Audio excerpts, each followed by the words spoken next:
இப்போது நீங்கள் ஒரு கால் நூற்றாண்டு காலம் இந்த பேரவை சட்டப்பேரவை வரலாற்றில் சட்டமன்ற உறுப்பினராக ஒரு 4 முறை 1996ஆம் ஆண்டிலிருந்து அந்த பணியில் இருக்கிறீர்கள். இந்த முறை நீங்கள் சபாநாயகராக பொறுப்பேற்றது ஒரு சவாலான ஒரு காலகட்டம். அந்த காலகட்டத்தில் ஆளுநர் உரை என்பது ஒரு மிகப்பெரிய பேசுபொருளானது என்பதால் டெல்லி அரசியல் தமிழகத்தில் எடுபடுமா என்ற தலைப்பில் நாம் இந்த விவாதத்த அரங்கத்தை தொடங்கியிருக்கிறோம். முதல் கேள்வியாக இப்போது உங்கள் தொகுதிக்கு அருகாமையில் உள்ள அந்த ராதாபுரத்துக்கு அருகில் உள்ள அந்த சாத்தான்குளம் தந்தை மகன் கொலை வழக்கில் இந்த 9 பேரும் குற்றவாளிகள் என இன்று தீர்ப்பு வழங்கப்பட்டு 30ஆம் தேதி தண்டனை விவரங்கள் அறிவிக்கப்படும் என அந்த நீதிபதி தீர்ப்பு அளித்திருக்கிறார். இது போன்ற அந்த காவல்துறையினரின் அந்த தாக்குதல்கள், அதனால் ஏற்படக்கூடிய மரணங்கள் இது தொடர்ந்து கொண்டே இருப்பது, அது போன்ற வழக்குகளில் இது உச்சபட்ச தண்டனையை நாடு முழுவதும் ஒரு அதிர்ச்சி, சோகம், துயரத்தை ஏற்படுத்திய அந்த வழக்கில் இந்த தீர்ப்பு வழங்கப்பட்டிருக்கிறது. இந்த தீர்ப்பை நீங்கள் முதல்ல எப்படி பார்க்குறீங்க சார்? அதிமுக ஆட்சியில் ஏற்பட்ட மிகப்பெரிய ஒரு மிருகத்தனமான காவல்துறையினுடைய தாக்குதல் நீதிமன்றம் நல்ல தீர்ப்பு வழங்கி இருக்கிறது. நீங்கள் இந்த சட்டமன்ற பணிகள் மற்றும் இந்த நிர்வாக நடைமுறைகளில் பல ஆண்டுகள் இந்த மக்கள் போராட்ட களங்களிலும் தொடர்பு உடையவர்கள். இதில் இந்த காவல்துறைகளோட இந்த அடக்குமுறை ஒவ்வொரு ஆட்சி காலத்திலுமே அந்த பகுதிகளில் போராட்டத்தில் ஈடுபடுபவர்கள் அல்லது விசாரணைக்கு அழைத்து செல்லப்படுபவர்கள், இந்த பிரச்சனைக்கு ஒரு தீர்வு ஏற்படுவதற்கு என்ன நடவடிக்கைகளை மேற்கொள்ளணும்? காவல்துறையினரின் மனநிலை மாறுவதற்கான என்ன நடவடிக்கைகளை மேற்கொள்ளணும்? ஏன்னா ஒரு நெடிய அனுபவம் நீங்கள் இந்த கடந்த அனுபவம் பெற்றவரான கேட்குறேன். இல்லை, அது எல்லா ஆட்சி காலத்திலும் இப்படிப்பட்ட சம்பவங்கள் நடைபெற்றிருக்கு. அந்த சம்பவங்களுக்கு நடவடிக்கை எப்படி எடுக்கப்படுகிறது என்பதுதான் அதில் மிக முக்கியம். நம்முடைய மாண்புமிகு இன்றைய முதல்வர் அவர்களுடைய ஆட்சி காலத்திலும் அங்கொன்றும் இங்கொன்றும் சில காவல் நிலையத்தில் நடைபெற்ற இப்படிப்பட்ட சம்பவங்களுக்கு உடனடியாக நடவடிக்கை எடுக்கப்பட்டு நீதிமன்றத்தில் நல்ல தண்டனை வாங்கி கொடுக்கப்பட்டுக் கொண்டிருக்கின்றது.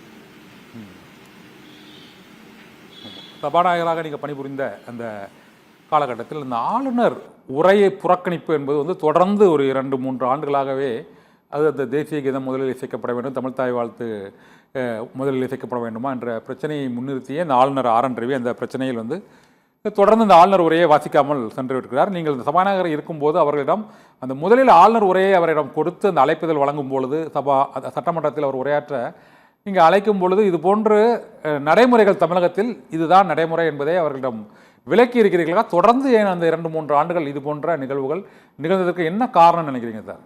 அவர் தொடர்ந்து புறக்கணித்ததற்கு. இல்ல, ஆளுநருக்கு எல்லாமே தெரியும். அவங்களை இயக்குறது மத்திய அரசு. அந்த அரசு RSS சித்தாந்தத்தை கொண்டிருக்கு. அதனால அவங்களுடைய ஒரே நோக்கம் RSS சித்தாந்தம்னா ஜாதி ரீதியாகவோ மத ரீதியாகவோ அல்லது சந்தர்ப்பம் கிடைக்கின்ற இடத்திலெல்லாம் கலவரத்தை ஏற்படுத்த வேண்டும் என்பதுதான் அவருடைய சித்தாந்தம். அதுல உச்சபட்ச அதிகாரத்தில் இருக்கவங்களும் அதை பயன்படுத்திக் கொள்வாங்க. அதுதான் ஆர்.என். ரவி அவர்களும் சட்டமன்றத்தில் கலகம் ஏற்படுத்துவதற்கு வந்தார்கள்.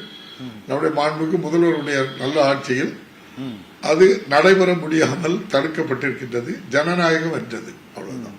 ஆனால் தொடர்ச்சியாக ஆளுநர் உரை புறக்கணிப்பு ஒரு டெல்லி அரசியலின் ஒரு பகுதியாக இருந்தாலும் தமிழகத்திற்கான அந்த நிதி ஒதுக்கீடு பொறுத்தவரை பல்வேறு திட்டங்களை செயல்படுத்துவதற்கு அந்த நிதி ஒதுக்கீடு முழுமையாக இல்லை என்ற குற்றச்சாட்டு தமிழக அரசின் சார்பில் வைக்கப்படுகிறது. ஆனால் மத்திய அரசின் சார்பில் அதற்கு விளக்கம் அளிக்கும் பொழுது நாங்கள் ஒரு 12 லட்சம் கோடி ரூபாய் வரைக்கும் தமிழகத்திற்கான அந்த நிதியை ஒதுக்கீடு செய்திருக்கிறோம். இந்த நிதிநிலை அறிக்கையிலேயே அந்த மூலதன ஒதுக்கீடு அவ்வளவு ஒதுக்கீடு செய்திருக்கிறோம், உள்கட்டமைப்பும் உள்ள மற்ற திட்டங்களுக்கு அது பயன்படுத்தப்படுகிறது என்று குறிப்பிடுகிறார்கள். உண்மையிலேயே நிதி ஒதுக்கீடு என்பது, நிதி பங்கீடு என்பது முறையாக நடைபெறுகிறதா அல்லது இது அரசியல்படுத்தப்படுகிறதா? நீங்க எப்படி பாக்குறீங்க அதை? இந்த கடந்த 5 ஆண்டு காலத்திலே அனைவருக்குமான கல்வி சமக்கர சிக்ஷா அபியானுக்கு 3548 கோடி ரூபாய் தரணும். ஜல் ஜீவன் திட்டம் என்று சொல்லி கிராமப்புறத்தில் உள்ள குடிநீர் வழங்கும் திட்டத்திற்கு ஒன்றிய அரசு தர வேண்டிய பங்களிப்பு தொகை 3112 கோடி ரூபாய் தரல. அதுபோல பெருவெள்ளம் துயரம் சம்பவங்கள்ல தர வேண்டிய நிவாரண தொகை ஒட்டுமொத்தமாக 97,000 கோடி ரூபாய் கடந்த 5 ஆண்டு காலத்துல நம்முடைய தமிழக அரசுக்கு ஒன்றிய அரசு தர வேண்டிய பாக்கி இருக்கின்றது. அவற்றை மறைப்பதற்காக அவர்கள் ஒட்டுமொத்தமாக 2004 முதல் 2014 வரை 3 லட்சம் கோடி தான் அவங்க நிதி கொடுத்தாங்க.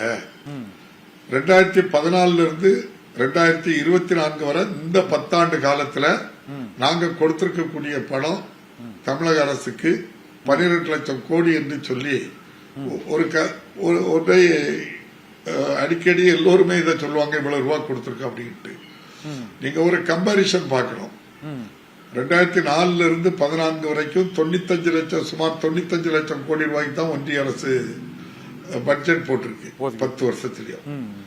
இவங்களை எடுத்துக்கிட்டாக்கி கிட்டத்தட்ட 281 லட்சத்துக்கு மேற்பட்ட 281 லட்சம் கோடிக்கு அதிகமான பட்ஜெட் போட்டிருக்காங்க. அப்போ அந்த ஒரு கம்பாரிசனை பார்க்கறதோட மட்டும் இல்லாம நீங்க விலைவாசி உயர்வு, தங்கத்தினுடைய ஒரு சின்ன கம்பாரிசன் பண்ண எல்லாருக்குமே தெரியும். 2014 தங்கத்தினுடைய விலை 10 கிராம் 25,000 ரூபாய் அப்படின்னு சொன்னா, அதே இது 2024 10 கிராம் 1,57,000 ரூபாய். நீங்க 3 லட்சம் ரூபாய் அங்க இருக்கும்போது 3 லட்சம் கோடி அவங்க தரும்போது தங்கத்தினுடைய விலையும் அதே போல 157 லட்சம் கோடி ரூபாய்க்கு, அதாவது 10 கிராம் 24 கேரட் தங்கம் 1,57,000 ரூபாய். இந்த கம்பாரிசனை நீங்க பார்த்தாலே கிட்டத்தட்ட அவங்க தர வேண்டியது 6 லட்சம் கோடி ரூபாய் பாக்கி இருக்கு அவங்களுக்கு. இந்த ஒப்பீட்டு அளவுல தங்கத்தினுடைய ஒரு விலை அளவுகோலை மட்டும் வச்சு பார்த்தாலே கிட்டத்தட்ட 6 லட்சம் கோடி ரூபாய், 18 லட்சம் கோடி ரூபாய் அவங்க தந்திருக்கணும். அதோட ஜிஎஸ்டி மிக அதிகமாக கொடுக்கிற மாநிலத்துல தமிழ்நாடு 2வது இடத்துல இருக்கு. அதனால அவங்க தர வேண்டிய நிதியையும் தரல, மற்ற மாநிலங்களுக்கு கொடுக்கும்போது போன்று சிறப்பு நிதி நமக்கு தருவதை ஒட்டுமொத்தமாக நிறுத்திவிட்டார்கள். மாற்றாந்தாய் மனப்பான்மையோடு பார்க்கிறது எல்லாருக்குமே தெரிஞ்ச விஷயம் தான் இது. ஓகே. ஆனால் நிதிநிலை அறிக்கையில் 2026 நிதிநிலை அறிக்கையில் தமிழகத்திற்கான பல்வேறு திட்டங்களுக்கு ஒரு குறிப்பிட்ட அளவு நிதி ஒதுக்கீடு செய்யப்பட்டிருக்கிறது என்ற வாதம் பாரதிய ஜனதா கட்சி மற்றும் இந்த கூட்டணி கட்சிகள் சார்பாக வைக்கப்படுகிறது. கனிம வள தடங்கள், மற்றபடி இந்த ஆதிச்சநல்லூரில் அந்த கலாச்சார மையம், இந்த பொதிகை மலை சுற்றுலா திட்டம், இது போல பல திட்டங்களுக்கு நாங்கள் ஒதுக்கீடு செய்திருப்பதை தான் மறைக்கிறார்கள். ஆனால் குறைவாக இருக்கிறது. அதனால ஓரளவு நிதி இந்த நிதிநிலை அறிக்கையில் முற்றிலுமாக புறக்கணிக்கப்பட்டது என்பதை ஒரு அந்த விமர்சனத்தை ஏற்றுக்கொள்ளாமா சார்?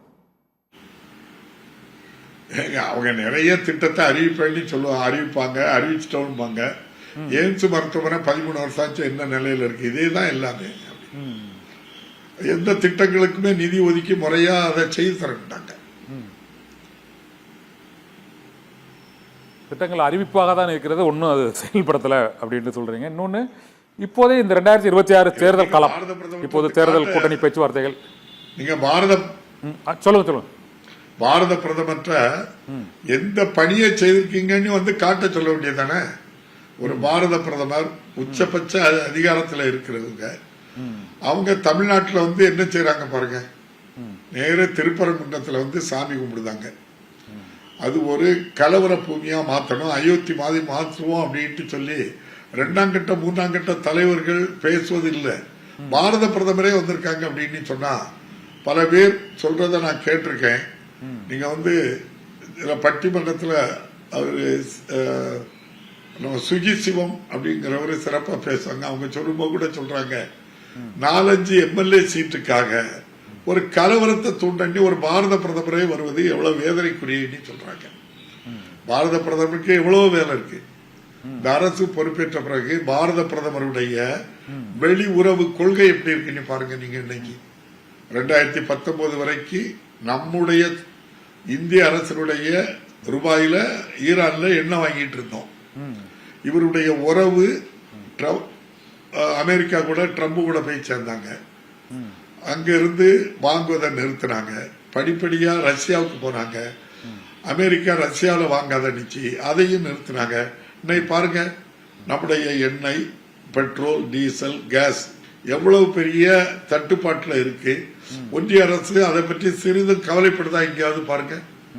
எல்லா சாதாரண சிறு வணிகர்கள், டீ கடை வச்சிருக்கவங்கல இருந்து எல்லாருமே கடையை மூடிட்டு அடுத்த வேலைக்கு வழி இல்லாம அலைகிறாங்க. எல்லாருமே குடும்ப பெண்கள், தாய்மார்கள்லாம் கேஸ் சிலிண்டருக்கு மணிக்கணக்கா நாள் கணக்கா பதிவு பண்ணி வச்சுட்டு தெரு தெருவா அலைகிறாங்க. இப்படி அலைய விட்டுருக்காங்க. இதுதான் ஒன்றிய அரசுடைய சாதனையே தவிர தானும் தனக்கு இந்த ஆட்சியை தக்க வைத்துக் கொள்ள வேண்டும். சுற்றி இருக்கின்ற 50 கார்பரேட் நிறுவனங்களுடைய பெரு நிறுவனங்களுக்கு கொள்ளையடிச்சு இந்தியாவை கொள்ளையடிச்சு கொடுக்கணும். இந்த திட்டத்தை தவிர வேற எந்த திட்டமும் கிடையாது அவங்களுக்கு.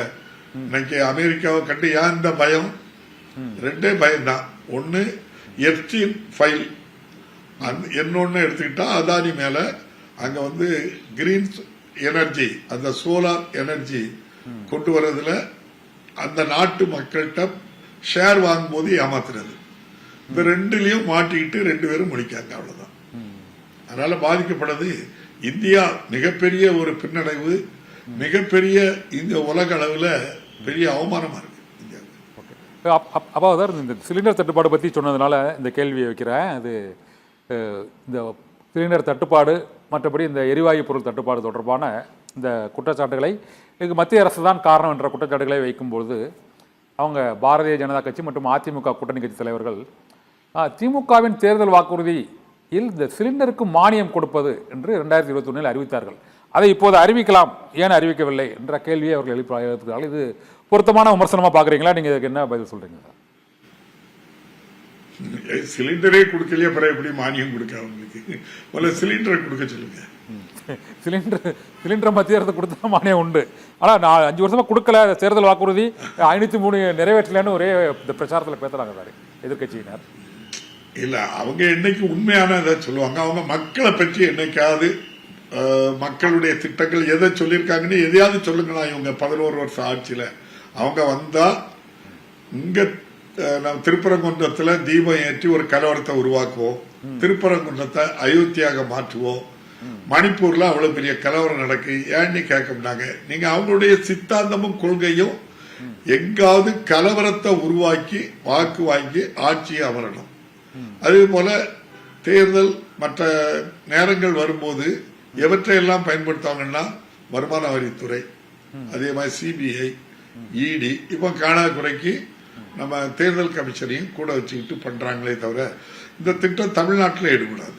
தமிழ்நாட்டில் படித்தவங்க அதிகமாக இருக்கின்ற மாநிலம், அங்க வட மாநிலங்களை போன்று இங்க அந்த ஏமாத்து செல்லுபடி ஆகாது.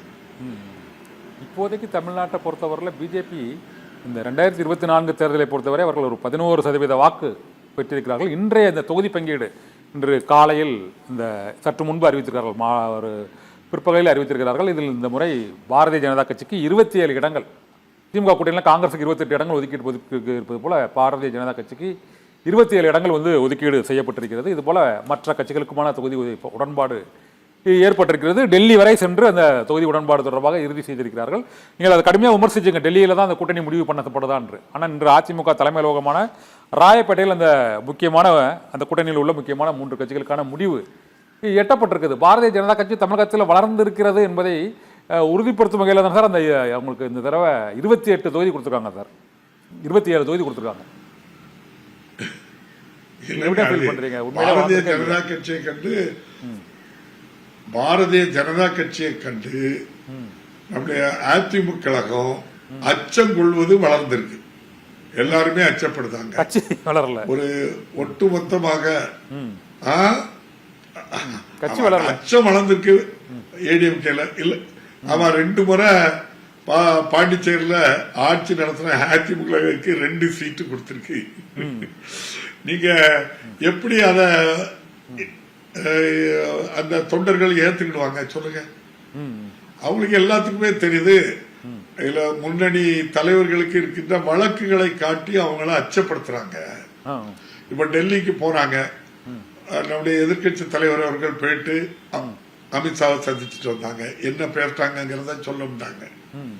அதுக்கு அடுத்தால நம்ம அம்மா மக்கள் முன்னேற்ற கழகம் அதனுடைய தலைவர் போனாங்க, டிடிவி தினகரன்.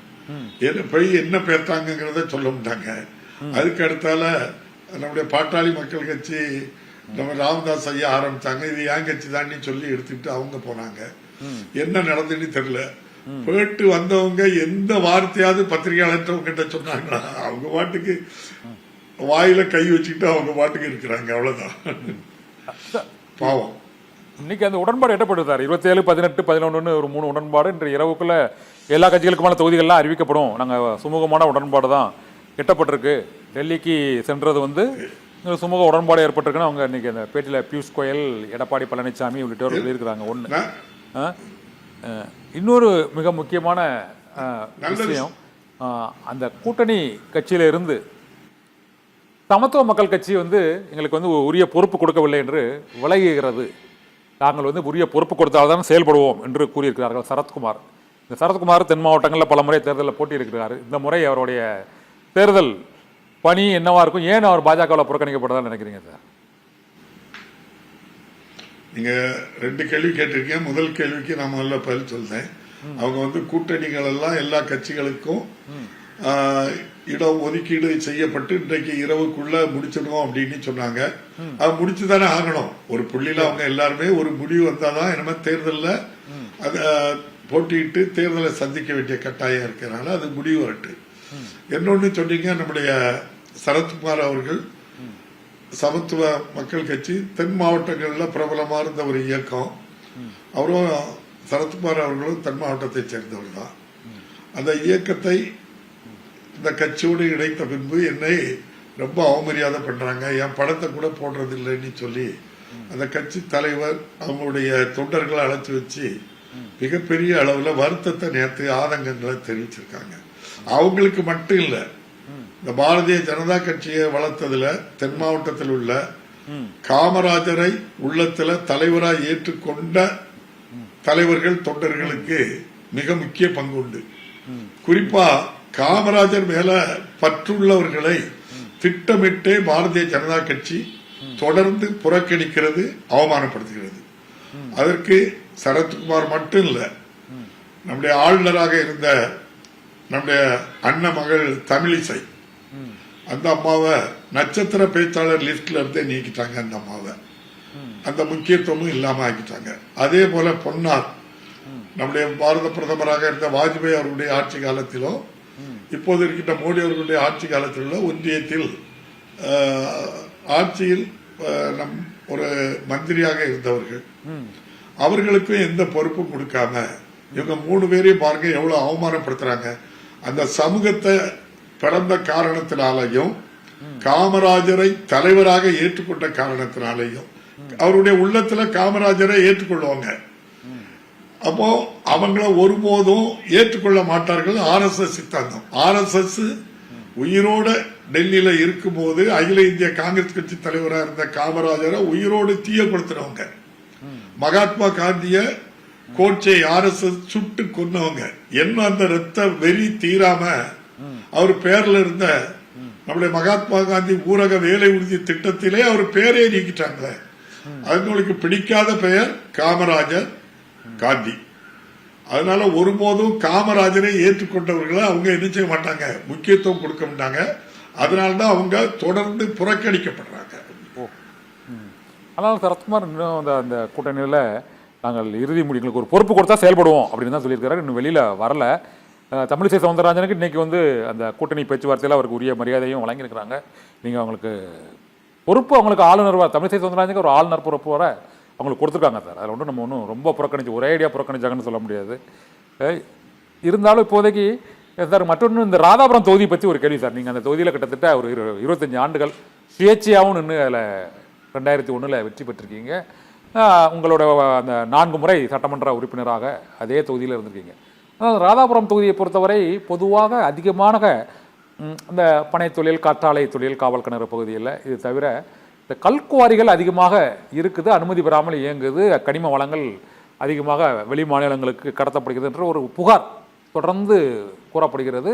அது தொடர்பாக ஒரு கருத்து கேட்பு கூட்டம் அங்கு நிலையில் நடக்கும்போது ஒரு வழக்கறிஞர் ஒருவர் தாக்கப்பட்டதாகவும் கூறப்பட்டது. உண்மையிலே ராதாபுரம் தொகுதியில் உங்களுக்கு அந்த தொகுதியில் அனைத்து பகுதிகளும் நீங்கள் உங்களுக்கு காலடிப்படுத்தலாம் படாத இடமே இருக்காது, கிராமமே இருக்காது தான்.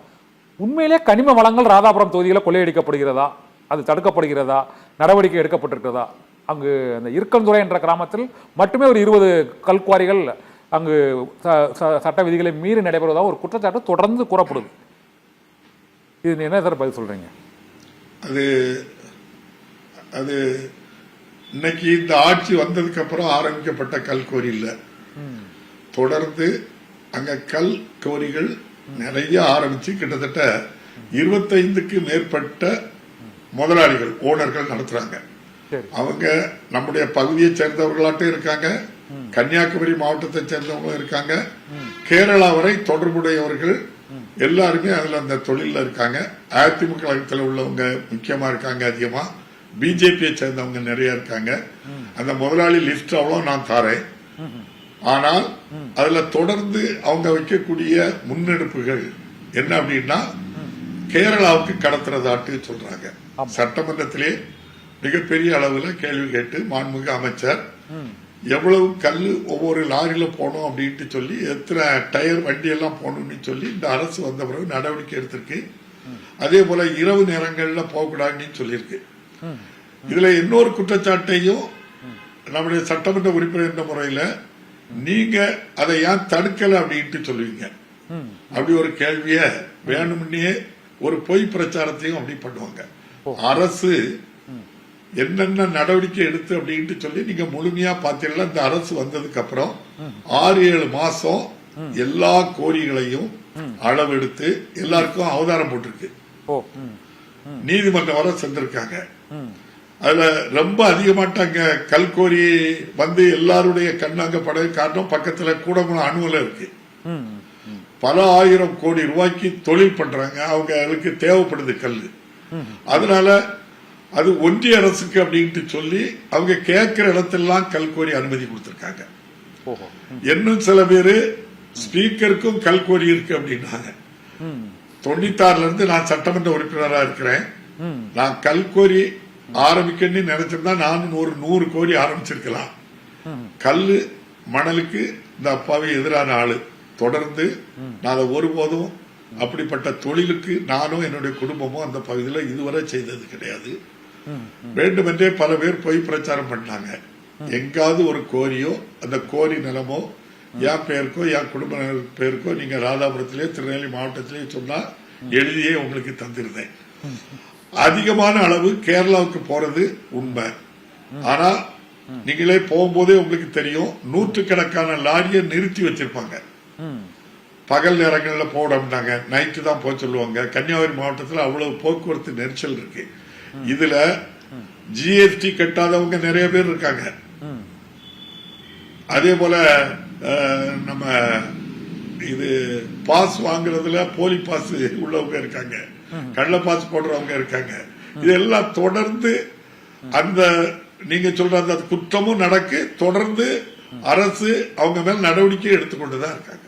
ஓகே. ஆனா இதுல இந்த கல்குவாரிகளை மத்திய அரசோட அனுமதி இருக்கா சார்? தமிழ்நாடு அரசு தவிர மத்திய அரசு அனுமதி கொடுக்குறாங்களா? இல்ல, இதெல்லாம் சிறு கனிமங்கள். எந்த நாட்டிலும் மத்திய அரசுடைய அனுமதிக்கு தேவையில்லை. இதுக்கு இத முழுக்க முழுக்க மாநில அரசு தமிழ்நாடு முழுவதும் 2500 இருந்து 3000 கல்கோரி இருக்கு. அதுல திருநெல்வேலி மாவட்டத்துல ஒரு 50 கோரி இருக்கும். அதுல 25 கோரி ராதாபுரத்துல இருக்கு. நீங்க பாத்துக்கிட்டு 3000 கோரி திருநெல்வேலி மாவட்டத்துல 50-60 கோரி இருக்கும். நம்முடைய ராதாபுரத்துல 25 கல்கோரி ஓடுது. அதுல நீங்க தமிழ்நாடு முழுதும் எப்படி முடிவெடுக்கணும்? ஏடிஎம்கே பீரியட்ல என்ன நடந்து இந்த 25 கோரியும் இந்த அரசு பொறுப்பேற்ற பிறகு கொடுத்த அனுமதி இல்லை. தெரிஞ்சுக்கிடுங்க நீங்க. அதை இந்த கல்குவாரி விதிமீறல் போது முழுமையா அதுல வந்து குற்றம் நிகழ நம்ம சொல்ல முடியாது. ஆனால் வந்து விதிமீறல் கட்டுப்படுத்தப்பட்டிருக்கு. கட்டுப்படுத்தப்பட்டிருக்கின்றே சொல்ல முடியனா. விதிமீறல் நடந்துகிட்டே இருக்கு, நடவடிக்கை தொடர்ந்துகிட்டே இருக்கு. ஒட்டு மொத்தமாக கேரளாவுக்கு இங்க இருந்து கடத்துறதுனால அதையா தடுக்க முடியல சார். சபாநாயகர் அப்போ சார் உங்கள்கிட்ட நான் கேட்கிறேன், நீங்க வந்து அந்த தொகுதியில ஒரு 1/4 நூற்றாண்டு காலமாக சட்டமன்ற உறுப்பினராக இருக்கிறீங்க. உங்களுக்கு அந்த விதிமீறல்களால வந்து என்ன அந்த ராதாபுரம் கால்வாயிலே தண்ணீர் வரத்து இல்லை அப்படின்னு சொல்றாங்க. இப்போ நீங்கள் அதை விதிமீறல் நடக்குன்னு சொல்கிறீங்க, நீங்கள் முதலமைச்சரிடம் கூறி அதை உடனடியாக அந்த விதிமீறலை தடுத்து நிறுத்தி இயற்கை வளங்களை பாதுகாக்க முடியாதா? ஏன்னா அதிக குவாரி ராதாபுரத்தில் தான் இருக்குன்னு சொல்கிறாங்க. அது உங்களால் ஏன் முடியாதா? நீங்கள் வந்து பல சாதனைகளை படைச்சிருக்கீங்க. ஏற்கனவே ஒரு 600 வாட்டர் டேங்க் போட்டிருக்கீங்க. ஒரே நாளில் 20,000 பேருக்கு ரேஷன் கார்டு வாங்கி கொடுத்துருக்கீங்க 96லேயே.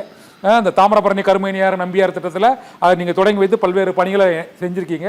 இது போன்ற பல்வேறு பணிகளை செய்த சூழ்நிலையில் ராதாபுரத்தில் கல்குவாரி முறைகேடுகள் நடைபெறுகிறது என்பது தமிழகம் முழுவதும் வரக்கூடிய ஒரு குற்றச்சாட்டு. நீங்கள் ஒரு உயரிய பதவியில் இருக்கிறீர்கள், உங்களால் அதை முழுமையாக அதை தடுத்து நிறுத்தி முறைகேடுகளை கலைந்து ஒரு நற்பெயரை ஏன் எடுக்க முடியாதுன்னு நினைக்கிறீங்க? எவ்வளவோ சாதனைகளை அந்த தொகுதிக்கு நீங்கள் படைச்சிட்டீங்க, உச்சகட்டமாக இதை ஏன் படைக்க முடியாதுன்னு நினைக்கிறீங்க? அந்த குற்றச்சாட்டம் முழுமையா?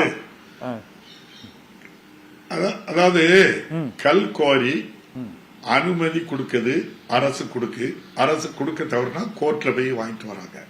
இந்த அரசு பொறுப்பேற்ற பிறகு இல்லீகலா மைனிங் பண்ணவங்க, அளவுக்கு அதிகமா எடுத்தவங்க எல்லா கோரியையும் இந்த அரசு பொறுப்பேற்ற ஓராண்டு காலத்துக்குள்ள அவ்வளவோ கணக்கெடுத்து அத்தனை பேர்களுக்கும் அதிகமா விதிமீறல உள்ளவங்களுக்கு எல்லாம் 20 கோடி 30 கோடி அவதாரமும் போட்டு இந்த அரசு பெரிய நடவடிக்கை எடுத்ததுக்கு அப்புறம் அதை கட்டிட்டு அந்த தொழில் பண்றவங்களும் இருக்காங்க, கோர்ட்ல போய் அதை வாங்கிட்டு சேலஞ்ச் பண்ணி வந்தவங்களும் இருக்காங்க. இந்திய அரசியலமைப்பு சட்டப்படி இந்த அரசு ஒருவர் கூட ஓவர்லோடு போடக்கூடாதுன்னு பிடிக்க முடியும். நான் நீங்களே ஒரு கல்கோரி அங்க நடத்துறேன்னா, உதாரணத்துக்கு எடுத்துக்கிட்டேன்னா பாரதிய ஜனதா கட்சியை சேர்ந்தவர் இருக்கந்துறை கிராமத்துல ஒரு கோரி நடத்துறாரு. அவரு ராத்திரி நீங்க இரவு நேரம் எடுத்துக்கிட்டா சரிதான், லோடு போகக்கூடாது, அவரு கொண்டு போவாரு. ஊர் மக்களோடு சேர்ந்து நாங்களே மறிக்கிறோம், அதை கட்டுப்படுத்துறோம். எந்த ரோட்ல தான் போகணும்னு சொல்லி அதை கட்டுப்படுத்துறோம். எவ்வளவு முடியுமோ அது அவ்வளவும் அரசு அப்பாவு சேர்ந்து பண்ணிக்கிட்டே இருக்கிறோம். ஆனால் அதை விளம்பரமாட்டுப்படுத்திக்கிட்டே இருக்கிறாங்க. நான் சொல்றேன்ல, தமிழ்நாடு முழுவதும் 3000 இருக்கு, திருநெல்வேலி மாவட்டத்தில் 50 இருக்கு. இது ஹைலைட் ஆன மாதிரி தமிழ்நாட்டில் வேற எங்கேயும் ஹைலைட் ஆகல. ஏன்னா அப்பாவு தொகுதி, அப்பாவுக்கு கல்கோரியும் கிடையாது, ஒண்ணும் கிடையாது. அப்பாவை கொச்சப்படுத்தணுங்கிறதுக்காகவோ அல்லது அவருக்கு அவர் மேல குற்றச்சாட்டை சொல்லாமங்கிறதுக்காக ஃபேக் காட்டி நிறைய பத்திரிகைகள் ஊடகங்களே அதை செய்து, நான் நீங்க நல்ல நோக்கத்தோட இந்த சத்திய டிவியை நடத்துறீங்க, கீழ் மட்டத்துல இருந்து உங்க நிருபர் ஒரு ஆளு தவறு பண்ணா நீங்க என்ன செய்ய சொல்லுங்க? ஒரு ஃபேக் நியூஸ் நடவடிக்கை எடுக்குது. நான் என்ன கேட்டா இல்ல நான் சொல்லத இத கேட்டுடுங்க. நான் ஒரு 10 ஃபேக் நியூஸ் உங்களுக்கு தரேன். சரி, வேணும்னே திட்டமிட்டு இந்த கல்கோரிய லிங்க் பண்ணி எதுக்காகவோ பண்றாங்க. பத்திரிகையாளர்கள் ஊடகங்கள் இத எழுதிய இல்லது இத பண்றாங்க. அப்ப நீங்க சத்திய டிவியை மூடுன்னு சொன்னா நியாயமா? அது யார் பண்ணினான்னு சொல்லி உங்களாலையும் தடுக்க முடியல. அவர் ஒரு நியாயத்தை சொல்றாரு, நீங்க கேட்டுக்கிட்டீங்க. உங்களை சொல்லல இல்ல, புரியுது. அவ்வளவு தொலை ஏன்டா நீங்க உங்களுக்கு நான் இப்ப அனுப்பி விடுதேன் உங்களுக்கு. நான் இந்த ஃபேக் நியூஸ அனுப்பி விடுதேன். அப்போ பெரும்பாலான கல்கோரி அப்பாவுக்கு இருக்குன்னு ஒரு ஃபேக் நியூஸ் அடிச்சு 24 மணி நேரமும் சேனல்ல ஓடுது. அவங்க விரும்புறவங்க என்ன செய்யறாங்க, ஒரே ஒருக்கா ஓட்டிட்டு தந்துரு அப்படிங்கிறாங்க. அதை வச்சு லோக்கல்ல ஓட்டுறாங்க. நீங்க இவ்வளவு குற்றச்சாட்டு சொல்றீங்க இல்லையா? எந்த ஊர்லயாவது வந்து பாருங்க, அப்பாவுக்கு கல்கோரிக்கு துணை போறாரு கேளுங்க, இருக்காது. என்ன ஒண்ணு சொல்லி கேட்டுருங்க. இல்ல நான் உங்களை முழுமையா தெரிஞ்சுக்கிறதுனாலதான் கேட்டுடுங்க, கேட்டுக்கிட்டே சொல்லுங்க. பப்ளிக் ஹியரிங் பண்ணணும். ஒரு இடத்துல கல் எடுக்கணும்னா அந்த பப்ளிக் ஹியரிங், பொதுமக்கள் கருத்து கேட்கணும். ஊரே திரண்டு வரும். நாங்க போய் கலெக்டர் சொல்லி இதுக்கு அனுமதி கொடுக்காதுங்க. அப்படி பல ஊர்கள்ல நான் அப்படி சொல்லியிருக்கேன். ஆனால் ஒரு வாரம் 10 நாளைக்குள்ள அந்த ஊர் முழுதும் அமைதியாயிரும். அது எப்படி ஆக்குறாங்க, எப்படி அமைதிப்படுத்துறாங்கிறத நீங்க வந்து பாருங்க. நான் ஒவ்வொரு கோரியும் நான் எடுத்து காட்டுறேன், அவ்வளவு வரையும் வந்து பாருங்க. அதே ஆட்கள் என்கிட்ட வந்து நான் கலெக்டர் கூட்டி கொண்டு போய் இதை கொடுக்காங்கன்னு சொல்லி நிறுத்தி வச்சு திரும்ப பப்ளிக் ஹியரிங் நடத்தும் போது அதே ஆட்களுக்கு அல்லது அது சார்ந்த ஆட்கள் வந்து வழங்கலான்னு எழுதி கொடுத்துட்டு போயிட்டா நீங்க இதை என்ன செய்வீங்க சொல்லுங்க. நீங்க அதுக்கு தான் உதாரணம் சொன்னேன். உங்க தொலைக்காட்சி ஊடகங்கள் பத்திரிகைகள்ல இருக்கவங்களவா யாரோ ஒருவர் இப்படி விலை போயிட்டா நீங்க என்ன செய்வீங்க, நான் என்ன செய்வேன் சொல்லுங்க. சரி, நம்ம கல்லு எடுத்தாச்சு, மைனிங் எவ்வளவு ஆழத்துக்கு எடுக்கணும், எவ்வளவு கல்லு லோடு ஏத்தன்னு இருக்கு. அந்த விதிமீறல் எல்லாரும் பண்றாங்கன்னு எப்படி நீங்களும் நானும் சொல்ல முடியும்? விதிமீறல் பண்றவங்க மேல நடவடிக்கை எடுத்துக்கிட்டே தான் இருக்காங்க. நீங்க ஒரு நாள் வாருங்க, நான் கூட வரணும். இல்ல சபாநாயகர் அப்பா தான் இது வந்து இந்த பிரச்சனை இல்ல நீங்க சொன்னது போலவே இப்போ எனக்கு வந்து நீங்க 96ல இருந்து அந்த ராதாபுரம் தொகுதிக்காக நீங்க பண்ணிய பல நன்மைகள், அது ஒரு 600 வாட்டர் டேங்கா இருக்கட்டும், ஒரு 20,000 பேருக்கு ரேஷன் கார்டு வாங்கி கொடுத்ததா இருக்கட்டும், தாமிரபரணி கருமேனியார் அந்த வாய்க்கால் தூர்வாரும் மணி அந்த தொகுதி மக்களுக்கு நிறைய பண்ணியிருக்கீங்க, சுயேட்சையா வெற்றியும் பெற்றிருக்கீங்க. ஆனால் இப்போ அந்த குற்றச்சாட்டு, ராதாபுரம் கல்குவாரி தொடர்பான குற்றச்சாட்டுகள் தொடர்பாக பொதுவாக பல்வேறு இயக்கங்கள் ஒரு கருத்து கேட்பு கூடத்தில் ஒரு வழக்கறிஞர் தாக்கப்பட்ட சம்பவம், அதை தொடர்ந்து சில வழக்குகள் இதெல்லாம் இருந்ததுனால உங்கள்கிட்ட விளக்கம் கேட்கணும்னால இந்த கேள்வியை நாங்கள் உங்ககிட்ட கேட்டோம். இதில் வந்து நீங்க உங்களோட பதில் எத்தனை வழக்கு இல்ல எத்தனை வழக்கம் கேட்டாலும் நான் சொல்லுவேன், அதுக்கு தயாரா இருக்கேன். சில பேரு ஒரு மிரட்டு, உங்க பத்திரிகையாளர்களே ஒரு மிரட்டல் மிரட்டுறது, வாங்கத வாங்கி போயிட்டே இருக்குது. இதுக்காக எவ்வளவு பேர் பண்றாங்க நீங்க அங்க வந்து பாருங்க. பெரும்பாலானவங்க, நான் எல்லாரையும் சொல்ல மாட்டேன், சில பேர் உண்மையிலேயே சில அமைப்புகள் வந்து கடுமையாட்டு இயற்கை வளங்களை பாதுகாக்கணுங்கிற ஒத்த நோக்கத்தோடு பண்றாங்க. இன்னும் சில பேரு இத ஒரு மிரட்டல் உருட்டல் பண்ணிட்டு வாங்கிட்டு கம்முன்னு போயிருந்தாங்க. பிறகு அடுத்த ஆளு அதே தொழிலுக்கு வராங்க. இதுதான் அங்க பெரும்பாலும் நடக்குது. இதுதான் உச்சகட்டமாட்டு. அது சபாநாயகர் தொகுதி அவ்வளவும் என்னமோ உலகம் பூரா அங்கிருந்தா போறது மாதிரி சொல்றேன். 3000 கல்கோரியில 50 கல்கோரி அங்க இருக்கு. அது கேரளா பக்கத்துல இருக்கிறனாலையும் நம்ம கன்னியாகுமரி மாவட்டம் பக்கத்துல இருக்கிறனாலையும் அங்கேயும் கொண்டு செல்லப்படுகிறது. அது அனுமதியோடும் போகுது, அனுமதி இல்லாம போகுது.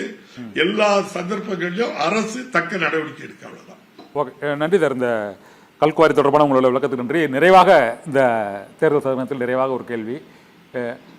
ராதாபுரம் தொகுதிக்கு மிக முக்கியமான பிரச்சனையாக இருப்பது அந்த மீனவர் அந்த தூண்டில் வளைவு, பலது கட்டி கொடுத்துருக்கீங்க, சில இடங்களில் அந்த தூண்டில் வளைவு தேவைங்கிறாங்க.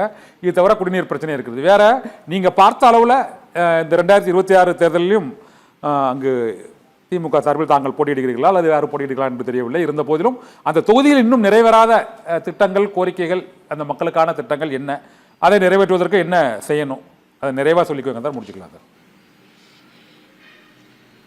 தாமிரபரணி ஆற்றுல கடல்ல கலக்கிற தண்ணிய ராதாபுரம் பகுதிக்கு, நாங்குநேரி, ராதாபுரம், திசைநோலை, சாத்தாங்குளம், உடங்குடி, திருச்செந்தூர் பகுதிக்கு கொண்டு வருவதற்கு 369 கோடியில கலைஞர் ஒரு திட்டம் போட்டு பாதி பணி முடிச்சிருந்து 2011 ஆட்சி மாற்றம் ஏற்பட்டு 10 ஆண்டு காலம் கிடப்புல கிடந்து மீண்டும் இன்றைய முதல்வர் வந்து 1060 கோடி ரூபாய் செலவுல திட்டப்பணிகள் முழுமையடைந்து விவசாயிகள் பயனடைகின்றார்கள். இந்த 5-6 தாலுகாக்களில் உள்ள 50,000 ஏக்கர் நிலம் பாசன வசதி பெறுகிறது. விவசாயிகள் மகிழ்ச்சியான, அவ்வளவு மகிழ்ச்சியா இந்த அரசு மேல இருக்காங்க.